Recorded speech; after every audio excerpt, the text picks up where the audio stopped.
Dear students, ಇವತ್ತಿನ ತರಗತಿಯಲ್ಲಿ ನಾವು ದ್ವಿತೀಯ PUCಗಿರುವಂಥ ಲಾಸ್ಟ್ ಪೊಯಮ್ ಚಲ್ಲಪಲ್ಲಿ ಸ್ವರೂಪ್ ರಾಣಿಯವರು ಬರೆದಿರ್ತಕ್ಕಂಥ ವಾಟರ್ ಅನ್ನುವಂಥ ಪೊಯಮಿಂದ ಎಕ್ಸಾಮಿನೇಷನ್ಗೆ ಸಂಬಂಧಪಟ್ಟಂಗೆ ರಿವಿಷನ್ ಮಾಡ್ಕೊಳ್ಳೋದಕ್ಕೆ ಅನುಕೂಲ ಆಗೋ ಥರ ಯಾವ ರೀತಿ ನಾವು ಕೀ ಪಾಯಿಂಟ್ಸ್ಗಳನ್ನ ಮಾಡಿಟ್ಕೋಬೇಕು ಅನ್ನೋದನ್ನು ನೋಡ್ತಾ ಹೋಗೋಣ. ಮೊದಲನೇ ಪಾಯಿಂಟ್ ವಾಟರ್ ನೋಸ್ ಅಂತ. ಈ ಪೊಯಮನ್ನು ಸ್ಟಾರ್ಟಿಂಗಲ್ಲಿ ಕೆಲವೊಂದು ಸ್ಟಾಂಜಗಳಲ್ಲಿ ವಾಟರ್ ನೋಸ್ ಅಂತ ಹೇಳ್ತಾ ಹೋಗ್ತಾರೆ. ಅಂದರೆ ನೀರಿಗೆ ಗೊತ್ತು, ನೀರು ಸಾಕ್ಷಿಯಾಗಿದೆ ಅಂತ ಹೇಳ್ತಾ ಹೋಗ್ತಾರೆ.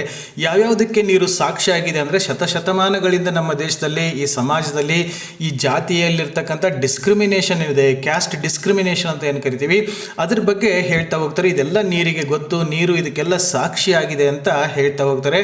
ಹಾಗಾದರೆ ಇಲ್ಲಿ ಯಾವ್ಯಾವ ಕೀ ಪಾಯಿಂಟ್ಸ್ಗಳನ್ನ ಮಾಡಿಟ್ಕೋಬೇಕು ನೋಡಿ. The water knows how people have struggle through generations. ಶತಶತಮಾನಗಳಿಂದ ಜನ ಈ ನೀರಿಗಾಗಿ ಎಷ್ಟೊಂದು ಸ್ಟ್ರಗಲ್ ಮಾಡಿದ್ರು, ಎಷ್ಟೊಂದು ಹೋರಾಟ ಮಾಡಿದ್ರು ಅನ್ನೋದು ನೀರಿಗೆ ಗೊತ್ತು ಅಂತ ಕವಯಿತ್ರಿಯವರು ಹೇಳ್ತಾರೆ. Like the dampness never dries, the discrimination is never going to end. ಈ ಡ್ಯಾಂಪ್ನೆಸ್ ಅಂತ ಕರಿತೀವಿ. ಬಾವಿ ದಂಡೆ ಸುತ್ತ ಎಲ್ಲ ಹಚ್ಚ ಹಸಿರಾಗಿರ್ತದೆ, ಅದನ್ನು ಡ್ಯಾಂಪ್ನೆಸ್ ಅಂತ ಕರಿತೀವಿ. ಅದು ಯಾವಾಗಲೂ ಒಣಗೋದೇ ಇಲ್ಲ. ಹಾಗೆ ನಮ್ಮ ಸಮಾಜದಿಂದ ಈ ಡಿಸ್ಕ್ರಿಮಿನೇಷನ್ ಅನ್ನೋದು, ಈ ತಾರತಮ್ಯ ಅನ್ನತಕ್ಕಂಥದ್ದು ಯಾವತ್ತೂ ಕೂಡ ಅದು ತೊಲಗೋದಿಲ್ಲ, ಅದು ಯಾವತ್ತೂ ಇದ್ದೇ ಇರುತ್ತೆ ಅಂತ ಹೇಳ್ತಾ ಹೋಗ್ತಾರೆ. It knows the difference of race between Samaria women and Jesus the Jew. ಈ ನೀರಿಗೆ ಗೊತ್ತು, ಇಟ್ ನೋಸ್ ಅಂತ ಹೇಳ್ತಾರಲ್ಲ, ಅಂದರೆ ನೀರಿಗೆ ಗೊತ್ತು, ನೀರು ಸಾಕ್ಷಿಯಾಗಿದೆ. ಏನಂತಂದರೆ difference between Samaria women and Jesus the ಜ್ಯೂ. Samariya women ಅಂತಂದರೆ ಕೆಳಜಾತಿ ಹೆಣ್ಮಗಳು, ಅವಳ ಹತ್ರ ನೀರಿಸ್ಕೊಂಡು ಜೀಸಸ್ ಕುಡಿದಿರ್ತಾನೆ. ಸೊ ಅವುಗಳ ಮಧ್ಯಕ್ಕಿರ್ತಕ್ಕಂಥ ವ್ಯತ್ಯಾಸ ನೀರಿಗೆ ಗೊತ್ತು. And the difference between the cobbler and the Weaver. ಇಲ್ಲಿ ಕಾಬ್ಲರ್ ಅಂತಂದರೆ ಚಮ್ಮಾರ ಅಂತ ಕರೀರಿ, ವೀವರ್ ಅಂತಂದರೆ ನೇಕಾರ ಅಂತ ಕರೀರಿ. ಅಂದರೆ ಕ್ಯಾಸ್ಟ್ ಅಷ್ಟೇ ಅಲ್ಲ, ಸಬ್ ಕ್ಯಾಸ್ಟ್ಗಳ ಮಧ್ಯಕ್ಕಿರ್ತಕ್ಕಂಥ ಡಿಫ್ರೆನ್ಸ್ ಕೂಡ ಈ ನೀರಿಗೆ ಗೊತ್ತು ಅಂತ ಅವ್ರು ಹೇಳ್ತಾರೆ. It knows the agony of Panchama who had no right to draw a pot of water from the well. ಇಲ್ಲಿ ಪಂಚಮ ಅಂತ ಕರಿತೀವಿ, ಈ ಚತುರ್ವರ್ಣಗಳು ಅಂತ ಕರಿತೀವಿ. ಈ ಬ್ರಾಹ್ಮಣ, ಕ್ಷತ್ರಿಯ, ವೈಶ್ಯ, ಶೂದ್ರ, ಅದಕ್ಕಿಂತ ಕೆಳಜಾತಿಯವರು ಇರ್ತಾರಲ್ಲ ಅವರಿಗೆ ಪಂಚಮ ಅಂತ ಕರೀತಾರೆ. ಅವರ ಸಂಕಟ ನೀರಿಗೆ ಗೊತ್ತಿದೆ ಅಂತ ಹೇಳ್ತಾರೆ. ಏನದು ಸಂಕಟ ಅಂತಂದರೆ ಅವರಿಗೆ ಬಾವಿಯಿಂದ, ಈ ಸಾರ್ವಜನಿಕ ಬಾವಿ ಇರ್ತಾವಲ್ಲ, ಅಲ್ಲಿಂದ ಒಂದು ಪಾಟ್ ನೀರನ್ನು ತಗೊಳ್ತಕ್ಕಂಥ ಅಧಿಕಾರ ಕೂಡ ಇರಲಿಲ್ಲ ಅಂತೆ. He had to wait near the well with an empty pot till a Shudra comes. ಆ ಬಾವಿ ದಂಡೆ ಮೇಲೇ ಅವನು ಖಾಲಿ ಕೊಡವನ್ನು ಇಟ್ಕೊಂಡು ಕೂತ್ಕೋಬೇಕಾಗಿತ್ತು. ಯಾರಾದರೂ ಮೇಲ್ಜಾತಿಯವರು ಬಂದು, ಶೂದ್ರ ಬಂದು ಆ ನೀರನ್ನು ಬಾವಿಯಿಂದ ತೆಗೆದು ಇವರಿಗೆ ಕೊಟ್ಟರೆ ಇವ್ರು ತೊಗೊಂಡು ಮನೆಗೆ ಹೋಗಬೇಕಾಗಿತ್ತೆ ಹೊರತು ಇವರು ತಾವಾಗಿಯೇ ಬಾವಿಯಿಂದ ನೀರನ್ನು ಸೇದ್ಕೊಂಡು ಹೋಗ್ತಕ್ಕಂಥ ಅಧಿಕಾರ ಅವ್ರಿಗಿರಲಿಲ್ಲ. ಇದು ಪಂಚಮನ ಒಂದು agony. It knows the humiliation of the wada girl. ವಾಡಾ ಅಂತಂದರೆ ಊರು, ಕೇರಿ ಅಂತ ಕರಿತೀವಲ್ಲ. ಊರಂದರೆ ಮೇಲ್ಜಾತಿಯವರು ಇರ್ತಕ್ಕಂಥದ್ದು, ಕೇರಿ ಅಂತಂದರೆ ಕೆಳಜಾತಿಯವರು ಇರ್ತಕ್ಕಂಥದ್ದು. ಅದನ್ನು ಇಲ್ಲಿ ವಾಡಾ ಅಂತ ಕರೀತಾರೆ. ಆ ವಾಡಾದಲ್ಲಿ ಇರ್ತಕ್ಕಂಥ ಹೆಣ್ಮಕ್ಳಿಗೆ ಅವಮಾನ ಆಗ್ತಿತ್ತಲ್ಲ, ಅದು ಕೂಡ ನೀರಿಗೆ ಗೊತ್ತು. ಏನು ಅವಮಾನ ಆಗ್ತಾ ಇತ್ತು? When someone pouring water in to her pot. ಅಂದರೆ ಬಾವಿಯಿಂದ ನೀರು ತಕ್ಕೊಳ್ಳೋಕೆ ಇವ್ರಿಗೆ ಅಧಿಕಾರ ಇರಲಿಲ್ಲ. ಆ ಬಾವಿ ದಡದ ಮೇಲೆ ಇವರು ಖಾಲಿ ಕೊಡವನ್ನು ಇಟ್ಕೊಂಡು ಕೂತ್ಕೋಬೇಕಾಗಿತ್ತು. ಯಾರಾದರೂ ಮೇಲ್ಜಾತಿಯನ್ನು ಬಂದುಬಿಟ್ಟು ನೀರನ್ನು ತೆಗೆದು ಇವರಿಗೆ ಸುರಿಬೇಕಾದ್ರೂ ಕೂಡ ತುಂಬ ಎತ್ತರದಿಂದ ಸುರಿತಾ ಇದ್ದಾಗ ಆ ನೀರೆಲ್ಲ ಹಾರಿ ಚಿಮ್ಮಿ ಅವಳ ಮೇಲೆಲ್ಲ ಬೀಳ್ತಾ ಇತ್ತು, ಬಟ್ಟೆ ಎಲ್ಲ ಒದ್ದೆ ಆಗ್ತಾ ಇತ್ತು. It would spill and wet her clothes and touching her. ಬಟ್ಟೆ ಎಲ್ಲ ನೆನೆದು ಹೋಗಿಬಿಡ್ತಾ ಇತ್ತು. ಇಷ್ಟೊಂದು ಅವಮಾನಗಳನ್ನೆಲ್ಲ ಆ ವಾಡಾಗಲ್ ಸಹಿಸ್ಕೊಳ್ಬೇಕಾಗಿತ್ತು. ಏನಕ್ಕಾಗಿ? ನೀರಿಗಾಗಿ ಅಂತ ಹೇಳ್ತಾರೆ.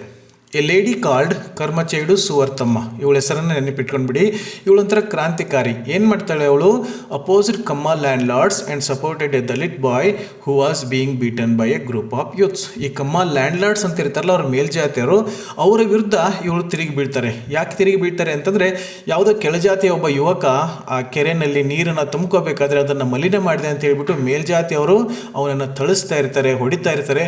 ಅವಾಗ ಕರ್ಮಚೇಡು ಸುವರ್ತಮ್ಮ ಅವನ ರಕ್ಷಣೆ ಮಾಡೋದಕ್ಕೆ ತನ್ನ ಖಾಲಿ ಕೊಡನ್ನು ತಗೊಂಡು ಹೊಡೆಯೋದಕ್ಕೆ ಹೋಗ್ತಾಳೆ. ಹೀಗೆ ತಿರುಗಿ ಬೀಳ್ತಾರೆ. ಇದೆಲ್ಲ ನೀರಿಗೆ ಗೊತ್ತು ಅಂತ ಕವಿತ್ರಿಯವರು ಹೇಳ್ತಾರೆ. ಇನ್ನು ನೆಕ್ಸ್ಟ್ ಪಾಯಿಂಟ್, ದ ಪೊಯೆಟಸ್ ರೀಕಲೆಕ್ಟ್ಸ್ ಅಂತ ಇದೆ. ರೀಕಲೆಕ್ಟ್ಸ್ ಅಂತಂದರೆ ನೆನಪು ಮಾಡಿಕೊಳ್ಳೋದು ಅಂತ. ನೆಕ್ಸ್ಟ್ ಸ್ಟಾಂಜಗಳಲ್ಲಿ ಅವರು ನೀರನ್ನು ನೋಡಿದಾಗ ಐ ರಿಮೆಂಬರ್ ಅಂತ ಹೇಳ್ತಾರೆ. ನೀರು ನೋಡಿದಾಗ ಅವ್ರಿಗೆ ಏನೇನು ನೆನಪಾಗುತ್ತೆ ಅಂತ. ಯಾಕೆಂದರೆ ಅವರು ಕೂಡ ಕೆಳಜಾತಿಯವರಾಗಿರೋದ್ರಿಂದ ಚಿಕ್ಕ ವಯಸ್ಸಲ್ಲಿದ್ದಾಗ ಅವರು ಕೂಡ ನೋವು, ಅವಮಾನಗಳನ್ನೆಲ್ಲ ಅನುಭವಿಸಿದ್ರಲ್ಲ, ಅದನ್ನೆಲ್ಲ ಇಲ್ಲಿ ಹೇಳ್ತಾ ಹೋಗ್ತಾರೆ. ಹಾಗಾದರೆ ಯಾವ್ಯಾವ ಪಾಯಿಂಟ್ಸನ್ನು ನಾವಿಲ್ಲಿ ಮಾಡಿಟ್ಕೋಬೇಕು ನೋಡಿ.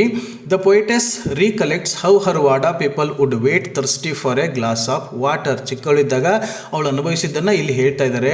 ಅವರು ವಾಡಾ ಜನ ಏನಿರ್ತಾರೆ, ಕೆಳಜಾತಿಯವರು ಇರ್ತಾರಲ್ಲ, ಅವರು ಒಂದು ಗ್ಲಾಸ್ ನೀರಿಗಾಗಿ ಎಷ್ಟು ಪರಿತಪಿಸಬೇಕಿತ್ತು ಅನ್ನೋದು ನೆನಪಾಗುತ್ತೆ ಅವರಿಗೆ. ಯಾಕೆ ಅಂದರೆ ಅವರು ಬಾವಿಯಿಂದ ನೀರನ್ನು ತಗೊಳ್ತಕ್ಕಂಥ ಅವಕಾಶ, ಅಧಿಕಾರ ಅವ್ರಿಗಿರಲಿಲ್ಲ. ಮೇಲ್ಜಾತಿಯವರು ಬಂದು ನೀರನ್ನು ಕೊಟ್ಟರೆ ಮಾತ್ರ ಅವ್ರು ತೊಗೊಂಬರ್ಬೇಕಾಗಿತ್ತು. ಸೊ ಹಾಗಾಗಿ ಒಂದು ಗ್ಲಾಸ್ ನೀರಿಗೆ ಕೂಡ ಅವರು ಪರಿತಪಿಸಬೇಕಾಗಿತ್ತು. ಅದು ನೆನಪಾಗುತ್ತೆ ಅಂತ ಹೇಳ್ತಾರೆ. Water is not simply H2O for them. ನೀರು ಅಂತಂದರೆ ಕೇವಲ ಅದು H2O ಅಲ್ಲ ನಮಗೆ ಅಂತ ಹೇಳ್ತಾರೆ. ಹಾಗಾದರೆ ಏನು?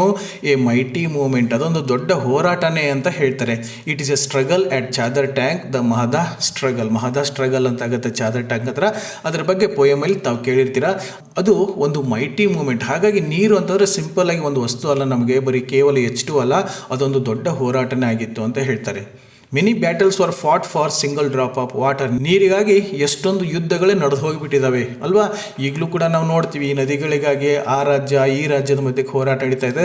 ಹಾಗೆ ಮುಂಚೆ ಕೂಡ ನೀರಿಗಾಗಿ ಎಷ್ಟೊಂದು ಯುದ್ಧಗಳೇ ಆಗಿ ಹೋಗಿದ್ದಾವೆ. And many people lost their lives and yet they could not get a small puddle of water. ಇಷ್ಟೆಲ್ಲ ಯುದ್ಧಗಳು ಆದರೂ ಕೂಡ ಅವರಿಗೆ ಕೊನೆಗೂ ಒಂದು ಚಿಕ್ಕದಾಗಿರ್ತಕ್ಕಂಥ ಸ್ಮಾಲ್ ಪಡಲ್ ಅಂತಿದೆ ನೋಡಿ, ನೀರಿನ ಕೆಸರು ನೀರು ಇರ್ತದಲ್ಲ, ಮಳೆ ನೀರೆಲ್ಲ ನಿಂತ್ಕೊಂಡಿರ್ತದೆ, ಅಂಥದ್ದೊಂದು ಪಡಲ್ ಕೂಡ ಅವರಿಗೆ ಸಿಕ್ಕಲಿಲ್ಲ ಅಂತ ಹೇಳ್ತಾರೆ.